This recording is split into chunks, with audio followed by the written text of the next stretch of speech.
नमस्कार दोस्तों।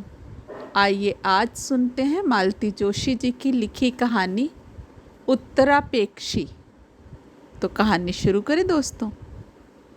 तुम क्या पहन रही हो? सब लोग कहीं जा रहे हैं क्या? भूल गई, शाम को मम्मी डैडी तुम्हें देखने आ रहे हैं। अमित, ये बताओ, ये देखने दिखाने का चक्कर क्यों? यह सब तो अरेंज्ड मैरिज में होता है ना। अरे चक्कर कैसा भाई, सिंपल सी बात है। ये लोग अपनी होने वाली बहू को देखना चाहते हैं बस। और मैं चाहता हूँ तुम्हारा फर्स्ट इम्प्रेशन खूब अच्छा हो, इसीलिए पूछ रहा था क्या पहन रही हो। तुम ही बता दो। ट्रेडिशनल सा कुछ पहन लेना, मतलब साड़ी वाड़ी। साड़ी? अमित, अब तक मैंने केवल 2 बार साड़ी पहनी है। एक बार कॉलेज के फेयरवेल में, दूसरी बार दीदी की शादी में। तो अब तीसरी बार पहन लेना, आदत हो जाएगी। बाद में तो पहनते ही रहना है। फिर भी अमित, हम लोग इस मीटिंग को इतना फॉर्मल क्यों बना रहे हैं? मुझे तो ये सब कुछ बड़ा अजीब सा लग रहा है। कुछ नहीं यार, मैं बस मम्मी के ईगो को सेटिस्फाई करना चाहता हूँ। कम से कम उन्हें तसल्ली तो रहेगी कि उन्होंने मेरे लिए लड़की पसंद की है। और अगर उन्होंने मुझे नापसंद कर दिया तो? प्लीज़ रीमा, ऐसे मत बोलो, मैं मर जाऊंगा। फ़ोन रखने के बाद भी रीमा कितनी देर सुन्न होकर बैठी रही। यूँ तो वह कल से ही पसोपेश में है। जब अमित आकर कह गया था कि मम्मी डैडी उसे देखने आ रहे हैं, उसे यह सब कुछ सचमुच अजीब सा लग रहा था। अगर अमित कहता कि वे लोग तुम्हारे माँ पापा से मिलने आ रहे हैं तो ज़्यादा अच्छा लगता। खैर, उसने तो माँ पापा को सही बताया था और कल से ही मम्मी भावी समधिन के स्वागत की तैयारी में जुट गई थी। उन्होंने तो शायद कुछ गिफ्ट वगैरह भी मंगा कर रख लिए हैं। रीमा के ससुराल वाले पहली बार जो घर आ रहे हैं, साड़ी बांधने में उसे पूरा आधा घंटा लग गया। पसीना पसीना हो गई थी वह, सारा मेकअप धुल गया था। फिर भी बात नहीं बन रही थी, खासकर आंचल ठीक से नहीं आ रहा था। दीदी की शादी में तो साड़ी उसे पार्लर वाली दीदी ने पहनाई थी। उसकी मोर पंखी साड़ी के कामदार आंचल को उन्होंने बड़ी खूबसूरती से मोर के पंख की तरह फैला दिया था। दर्जन भर पिनें तो लगाई होंगी, पर 3 घंटे तक आंचल टस से मस नहीं हुआ था।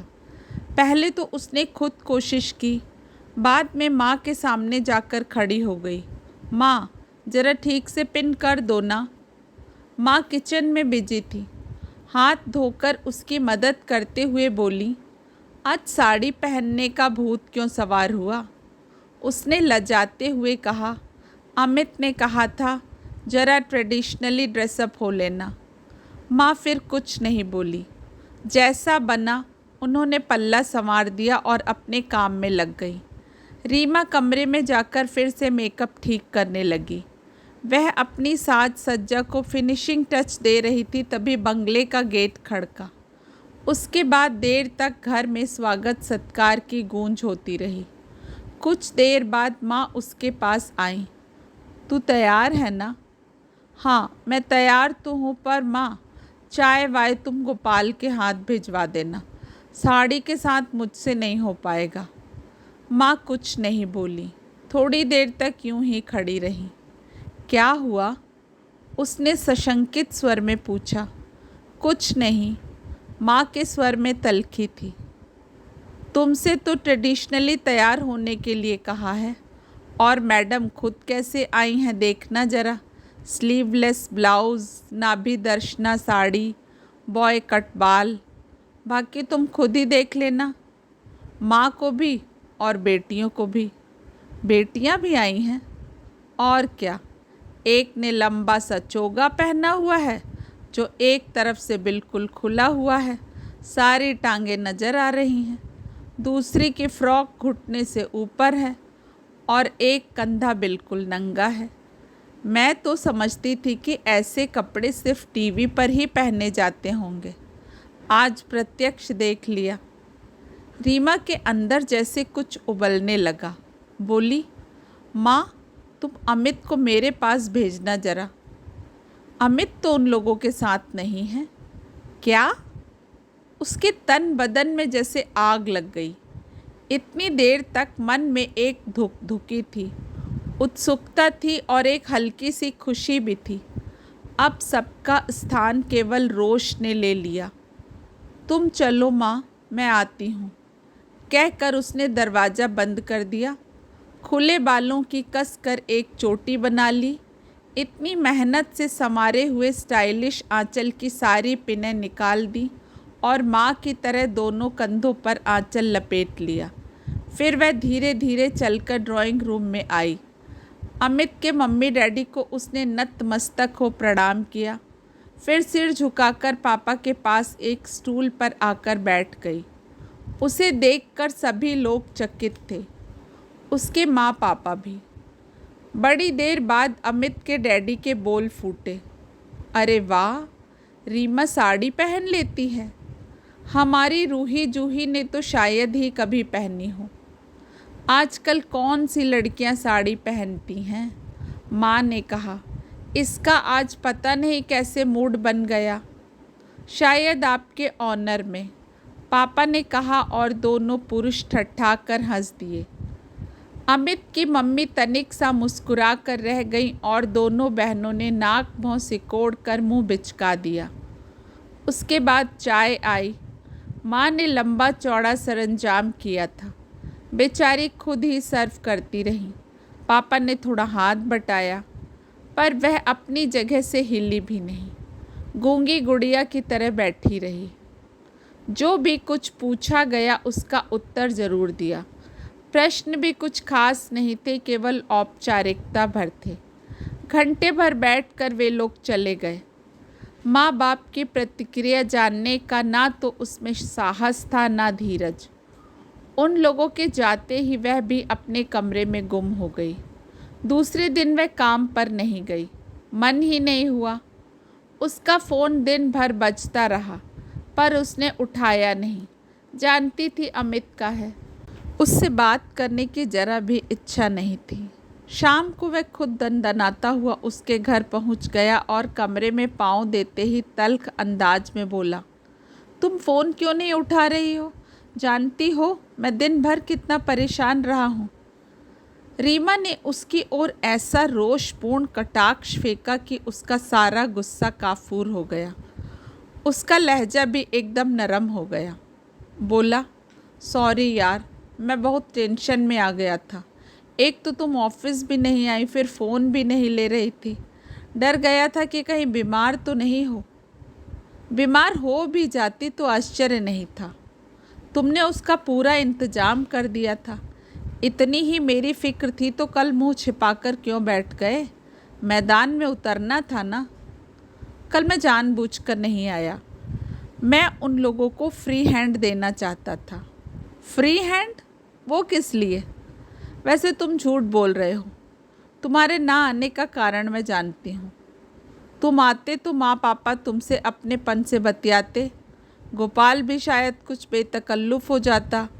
तब यह बात छिपी नहीं रहती कि तुम इस घर के लिए नए नहीं हो।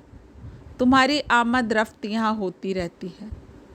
बेकार की बातें मत करो। हमारी दोस्ती के बारे में सब कुछ पता चुका हूँ। तुम्हारा सारा वर्णन भी कर चुका हूँ, करता ही रहता हूँ। पर कल तुमने ऐसा पुअर शो किया कि बस। पुअर शो मतलब? मम्मी इतना अपसेट हो रही थी, बोली, तुम तो कहते थे कि रीमा इतनी स्मार्ट है, इंटेलिजेंट है, ऑल राउंडर है, टॉपर है। मुझे तो वह एकदम बुद्धू और बोडम लगी। ऐसा लगा जैसे उसके मुंह में ज़बान ही नहीं है। मैं ट्रेडिशनल बहू का किरदार निभा रही थी। बहुएं अपने सास ससुर से, खासकर होने वाले सास ससुर से चटर पटर करे अच्छा थोड़े ही लगता है। और सुना कपड़े भी बहुत ऊटपटांग पहन रखे थे। ऊटपटांग क्यों? साड़ी पहनी थी, तुम्हारा ही सजेशन था। साड़ी भी ऐसी वैसी नहीं, 2500 की संबलपुरी पहनी थी। अब तुम मुझे यह बताओ कि जब तुम्हारे घर वाले, खासकर महिलाएं, इतनी आधुनिक विचारधारा की है तो तुमने मुझे ट्रेडिशनली ड्रेसअप होने के लिए क्यों कहा? बेवकूफ़ था मैं, उसने झल्ला कर कहा। मुझे क्या मालूम था कि मेरे सजेशन को तुम उल्टा ले लोगी और एकदम एक्सट्रीम पर ही चली जाओगी। तो आदरणीय अमित कुमार जी, आपको यहाँ आकर मुझे उन सजेशंस का सही अर्थ समझाना था ना। मुझे मेरी सीमाएं तो पता चलती। आप साथ होते तो सही मार्गदर्शन होता, मेरा मनोबल भी बढ़ता। पर आप तो मुंह छुपाकर बैठ गए और मुझे उन लोगों के बीच अकेला छोड़ दिया। खैर, आपकी कुछ व्यस्तताएं रही होंगी, पर मेरी हम उम्र आपकी 2 बहनें भी तो वहाँ थीं। उन्होंने भी कोई पहल नहीं की। यूँ कहिए कि मुझे कोई लिफ्ट ही नहीं दी। इतनी देर बैठी रहीं, पर मुझसे एक बात तक नहीं की। उन लोगों ने तो तुम्हें पहली नज़र में ही रिजेक्ट कर दिया था। क्या? रीमा का मुंह खुला का खुला रह गया। हाँ, वे लोग कह रही थी कि इस लड़की को भाभी के रूप में इंट्रोड्यूस कराते हुए उन्हें बेहद शर्म आएगी। तुम्हारे घर में उनकी राय की इतनी अहमियत है? नहीं, उनकी मुझे परवाह नहीं है, पर वे दोनों मिलकर मम्मी का ब्रेन वॉश करने पर जुटी हुई हैं, इसीलिए डर लगता है। रीमा, एक काम करते हैं। क्या? कल परसों तुम मेरे साथ घर चली चलो। उससे क्या होगा? वे लोग तुम्हें नॉर्मल गेटअप में देख लेंगी तो उनका नज़रिया बदल जाएगा। अमित, एक किस्सा याद आ रहा है, सुनोगे? दीदी की शादी से पहले की बात है। सबसे पहले तो उनके सास ससुर आकर उन्हें देख गए। जब उन्होंने ओके कर दिया तो जीजा जी अपने एक दोस्त के साथ दीदी को देखने आए। उन्होंने जब दीदी को पास कर दिया तो जैसे लाइन लग गई। भैया भाभी, चाचा चाची, मामा मामी, रोज़ ही कोई ना कोई आता रहा। एक बार तो उन लोगों ने हद ही कर दी। बूढ़ी नानी माँ से मिलाने दीदी को ठेठ रतलाम तक ले गए। यह सब मुझे क्यों सुना रही हो?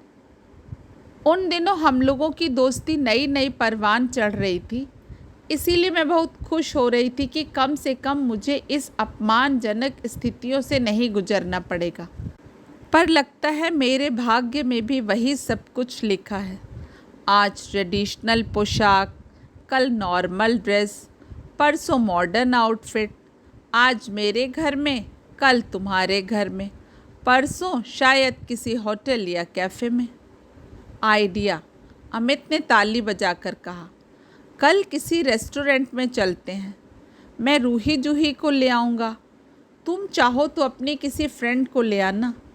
सॉरी अमित, जो लोग कपड़ों से या शक्ल सूरत से व्यक्ति का मूल्यांकन करते हैं, उनके लिए मैं बार बार शो पीस नहीं बन सकती। रीमा प्लीज़, मेरी प्रॉब्लम समझने की कोशिश करो।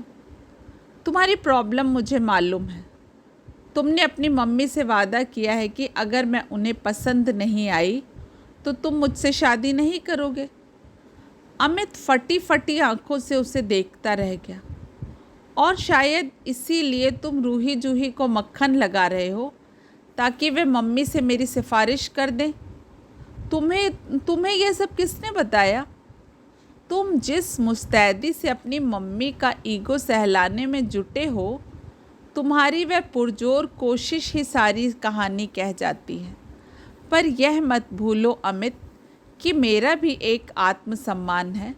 तुम उसके साथ खिलवाड़ नहीं कर सकते। मेरे लिए भी मेरे माता पिता आदरणीय हैं। तुम उनका मजाक नहीं बना सकते। ये तुम क्या कह रही हो? ठीक ही कह रही हूँ। कल तुम आते तो देखते कि वे दोनों तुम्हारे परिवार के सामने कैसे बिछे जा रहे थे। वे तो यही मानकर चल रहे थे कि ये रीमा के ससुराल वाले हैं, इनकी खातिरदारी करना हमारा फ़र्ज है। उन बेचारों को क्या मालूम कि अभी तक इस रिश्ते पर हाई कमान की स्वीकृति की मोहर नहीं लगी है। सच, उन लोगों का उत्साह, उनकी तत्परता, सब कुछ इतना दयनीय लग रहा था। अमित मुंह लटकाकर बैठ गया। अमित, तुमने अपनी माँ से एक कमिटमेंट की है, तुम्हारी एक कमिटमेंट मुझसे भी है। दोनों में से किसे ज़्यादा तरजीह दोगे? मैं तो दोनों का तालमेल बिठाने की कोशिश कर रहा हूँ, पर तुम हो कि ज़रा भी कोऑपरेट नहीं करना चाहती। क्या कोऑपरेशन चाहते हो, बोलो। मैं कह रहा था एक दिन मेरे साथ घर चलती, तुम्हारी बहन जी टाइप इमेज भी टूट जाती और उन लोगों की गलतफहमी भी दूर हो जाती। तो एक दिन उन्हें मेरे केबिन में ले आओ ना, मेरा व्यक्तित्व और कृतित्व दोनों एक साथ देख लेंगी। मतलब घर नहीं चलूँगी। क्यों नहीं चलूँगी, पर एक बार विश्वास तो दिलाओ कि वह घर मेरा है। फिर जब कहोगे, जहाँ कहोगे चली चलूँगी, जिससे मिलवाना चाहोगे मिल लूँगी। अपनी शक्ति भर उन लोगों को रिझाने की कोशिश करूँगी। और कैसा कोऑपरेशन चाहते हो, बोलो। अमित फिर चुप हो गया। ये मेरी अस्मिता की लड़ाई है अमित, इसमें तुम्हें मेरा साथ देना होगा। अपने घर वालों को समझाना होगा कि मैं कोई प्रदर्शन की वस्तु नहीं हूँ, पर उनसे पहले तुम्हें इस सच को स्वीकार करना होगा। अमित कुछ देर चुपचाप बैठा रहा, फिर उठकर बाहर निकल गया। रीमा गुमसुम सी उसे जाते हुए देखती रही। उसने तय कर लिया कि अगर आज कल में वह लौट कर आता है तो वह समझ लेगी कि उन दोनों में प्यार जैसा कुछ है। अगर वह नहीं आता तो उसे दुख नहीं होगा, क्योंकि वह जानती है कि रीढ़ विहीन पुरुष के साथ वह जिंदगी नहीं बिता सकती। दोस्तों, आशा करती हूँ कहानी आपको पसंद आई होगी। कल फिर मिलेंगे एक प्यारी सी नई कहानी के साथ। आप सभी का समय शुभ हो। नमस्कार।